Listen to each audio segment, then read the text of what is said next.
Hello everyone, welcome back. Now, I need to level with you for a moment. The past couple of months have been difficult for me, and some of the more eagle-eyed viewers among you may know, or have noticed, that it's been 6 months since my last upload. And I need to be very honest with you.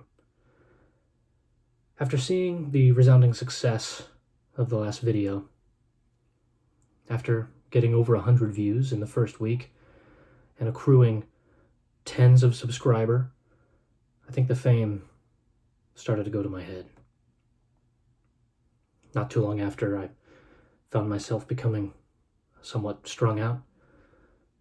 I didn't know what to do with myself. I was making irrational decisions, spending money in ways that I shouldn't have been doing. And I think the acclaim, I think the success really got to me. And as a result, I just disappeared for a while. And so I want to apologize to you guys in that regard. And as I was out in the world, I no longer was finding inspiration. I was hoping that after the success of the first video, my pure passion for the form would carry me forward. But success, I think, really distracted me from the true art of it all. So I know this is a bit of a heavier start, but I'm really glad that you've heard me out, and it really means a lot to me. And your continued support, I'll try not to squander it this time. And it's interesting I should mention all of this because I don't know if I ever would have come back to make another video, but somehow, some way, I found myself in the pew of a church not too long ago, and as I was sitting, listening to what the priest had to say, almost through perhaps divine intervention, maybe, the story, the gospel story of that day hit very close to home. So if you don't mind, it's another unconventional element, but if you'd be willing for me to share a passage of scripture with you, I think that might help explain where I'm coming from. Of course, I'm reading out of the New American Bible, being the God-fearing Catholic that I am. But I'm not going to yuck your yum. You know, if you are a New International Version enthusiast, or perhaps a fan of the more academically inclined New Revised Standard Version, then that is totally okay. The only time that I might object is if you're reading the King James Bible, not because of the content, but I think some of the terminology, some of the interpretations of biblical stories are a bit antiquated, and I think we've moved past it. Great for the time, of course, bringing the Word of God into the vernacular, but I think technology and advances in translation and reconsiderations have helped the translation process. So I think we've arrived at some better translations. But again, if that's the one that you find speaks to you, I certainly don't want to talk you out of it. So anyway, this is a reading from the book of Luke, chapter 15. Some of you may already know where I'm going with this. But this particular story is called the parable of the lost son.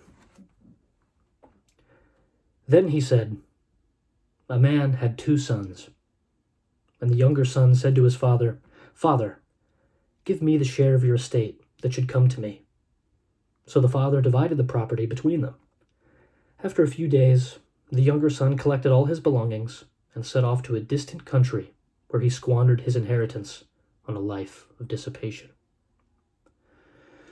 When he had freely spent everything, a severe famine struck that country, and he found himself in dire need. So he hired himself out to one of the local citizens, who sent him to his farm to tend to the swine. and he longed to eat his fill of the pods on which the swine fed. But nobody gave him any. Coming to his senses, he thought, "How many of my father's hired workers have more than enough food to eat? But here am I, dying from hunger. I shall get up and go to my father, and I shall say to him, 'Father, I have sinned against heaven and against you. I no longer deserve to be called your son.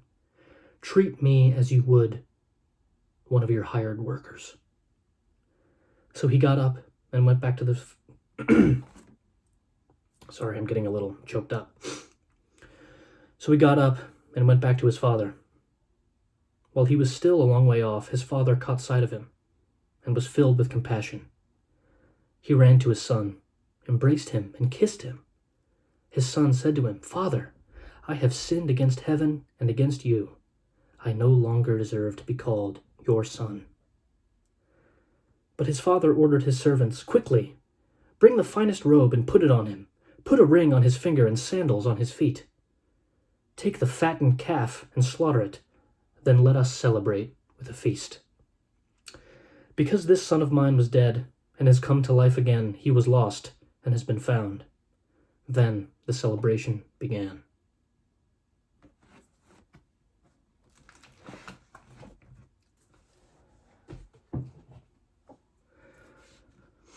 So I hope all of you found that as enlightening as I did. And as I was sitting in that pew and hearing those words, I really felt like maybe I'm the prodigal son. Maybe you are the father.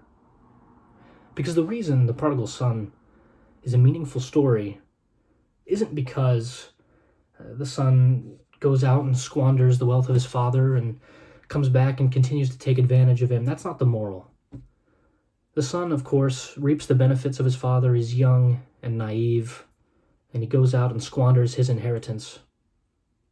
But when he returns, when he realizes to put aside his pride and return to his father, the source of all of his success, all of his wealth that he once had, he goes before his father humbly, with humility, asking only to be brought into the household as a worker. He says that he'll earn his keep, and yet the father embraces him and says, "Let us feast together in celebration. We'll dine on the finest of livestock that we have in our herd. I'll dress you in the finest clothes and welcome you back as my son." And it might be a tall task for me to ask of you, as my leal audience, after so many months of continuing to support my content creation. But in a way, I view you collectively as my artistic father. And I understand it might be difficult, and to mirror the prodigal son, I'm not merely asking for you to accept me unconditionally. I'm willing to earn my keep, continue to give you the sort of content you've been craving and desiring. But all I ask is that no matter what you decide, no matter how you may choose to proceed over the course of the next days, weeks, maybe months before I feel the call to post again, I humbly ask for your support.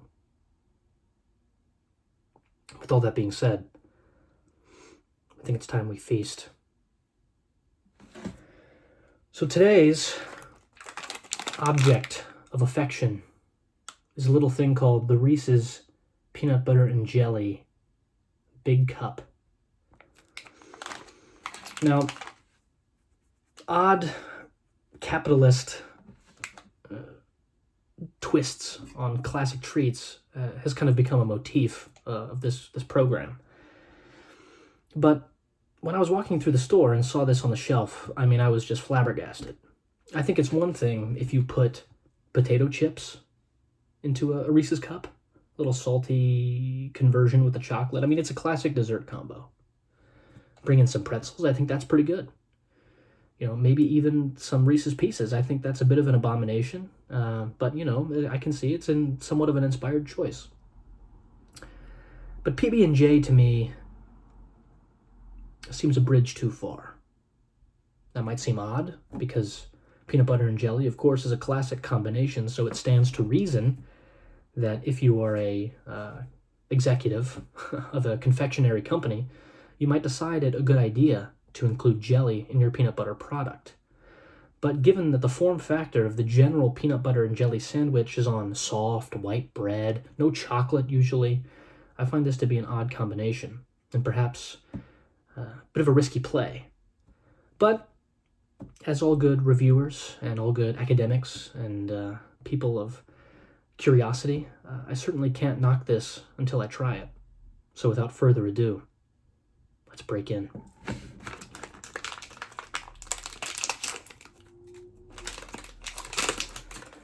Now, I attempted to open that without causing too much of a tear to the nutrition facts, because some of you might be interested in that. Now, try as I might, I was still largely unsuccessful. But with a little bit of surgical reconstruction, I think we can come to a conclusion as to what some of the nutritional value of this product is. So these peanut butter and jelly Reese's cups, they're big cups. They're not just your regular sized Reese's cups. Some of you are probably familiar with the general dimensions of a Reese's cup. I mean, these things are massive. I mean, look at that. That's at least an inch. And if that's not an inch,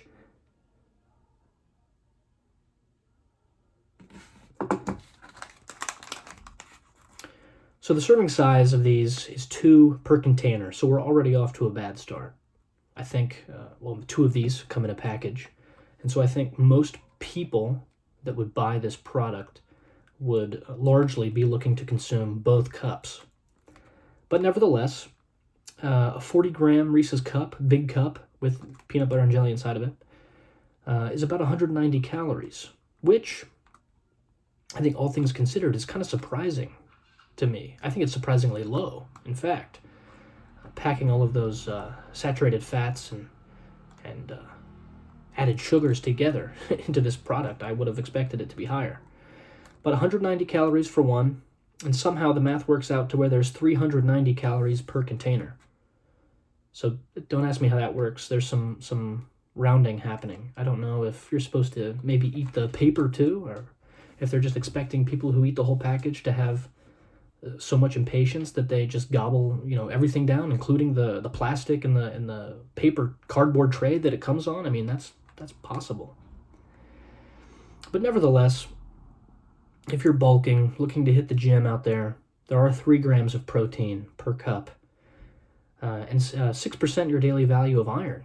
So to those of you who may be iron deficient, this might be a viable option toward increasing your numbers. Just bear in mind that in order for you to get a substantial amount of iron, you'll probably have to consume an unhealthy amount of calories and saturated fat. So I'm not a dietitian. I just thought I would share that information.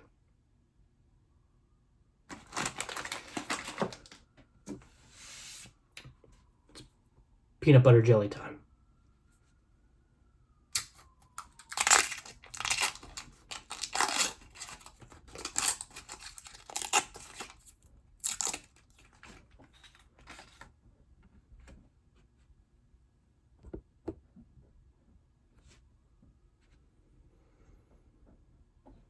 I had the fortune of peeling this one in such a way as to where none of it got ripped off on the bottom. So either that is a triumph on behalf of Reese's and their new peanut butter cup engineering, or maybe I got lucky.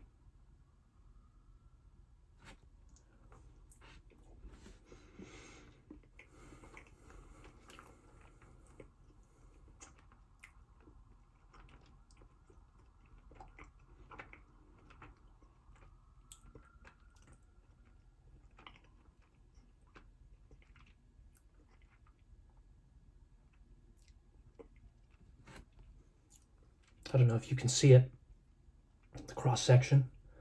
Maybe get a hint of jelly.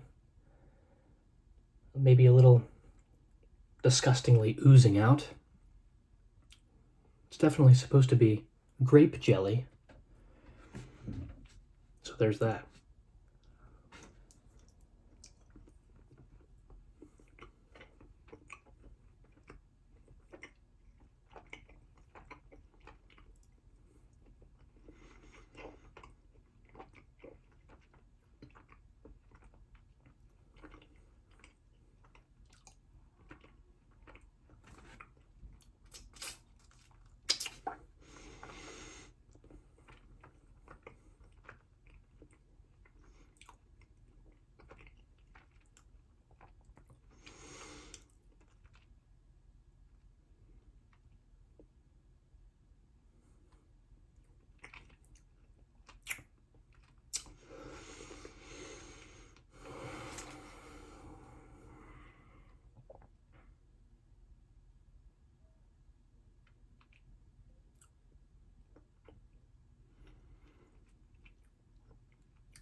You may have seen a bit of consternation on my face at one point during that second cup. And I have to tell you that I was surprised because during the time while I was chewing, there was something crunchy, which puzzled me a little bit, given the fact that the first cup was entirely creamy. And aside from the specific Reese's cups devoted to having crunchy peanut butter in them, Reese's cups are creamy. So that threw me for a bit of a loop. In a perfect world, perhaps it was a remnant of a grape seed or something, since it was supposed to be grape jelly. But nevertheless, we forge onward.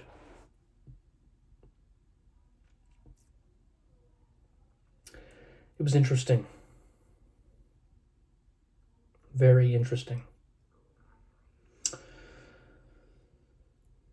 Recently, I watched the movie Better Man, the documentary about the British pop star Robbie Williams.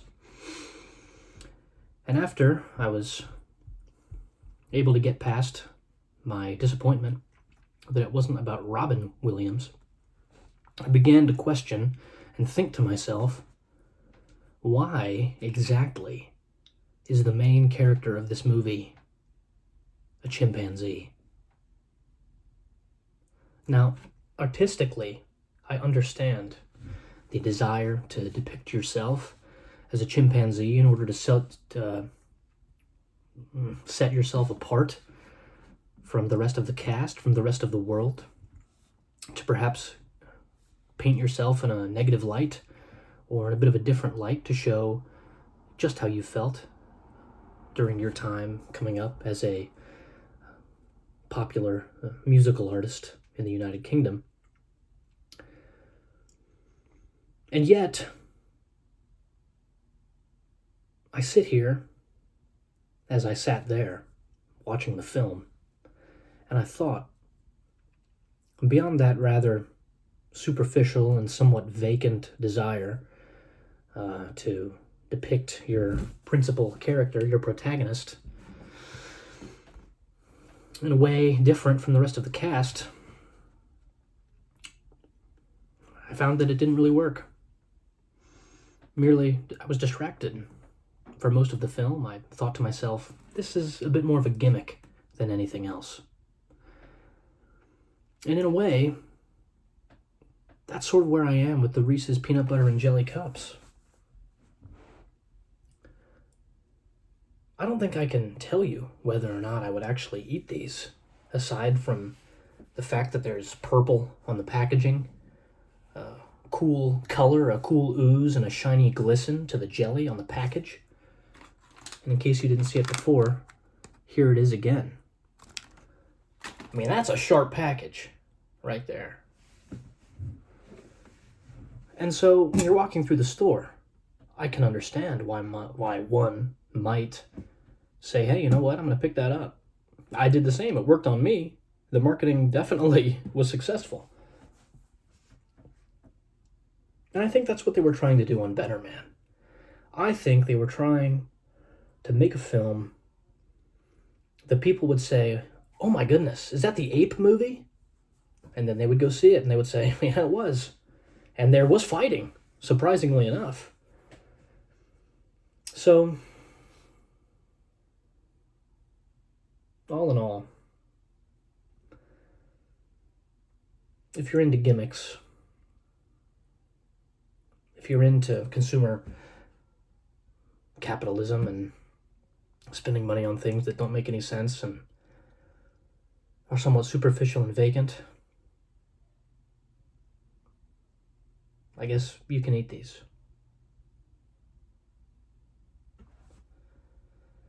Now, I also once, as a youngster, saw a poem in a Shel Silverstein novel. And a novel would be the improper way to characterize it because it was a collection of poetry. Nevertheless, within that collection, whether it was Falling Up, or A Light in the Attic, or Where the Sidewalk Ends, I don't quite remember which one, I remember a poem about a king who loved to eat peanut butter and jelly. And I'm finding all of this peanut butter and jelly to be a little heavy on my palate. I can feel some thickness, some mucus coagulating at the back of my throat. And in that poem about that king by Shel Silverstein, the king eats so much peanut butter and jelly that he physically cannot open his jaw anymore. So to avoid a similar fate, I brought this clear glass, which is a little clouded at the moment because I was gripping it with my sweaty hand. But I'm going to fill this glass with milk. Now, I know what some of you out there might be thinking. Milk, dairy, is not typically good for your voice, but it's rich enough to where I'm hoping that it can cut through some of that built-up peanut butter to avoid my jaw being wired shut by all of this peanut butter and sugar and sticky jelly that I've been consuming over the past 24 minutes and 16 seconds.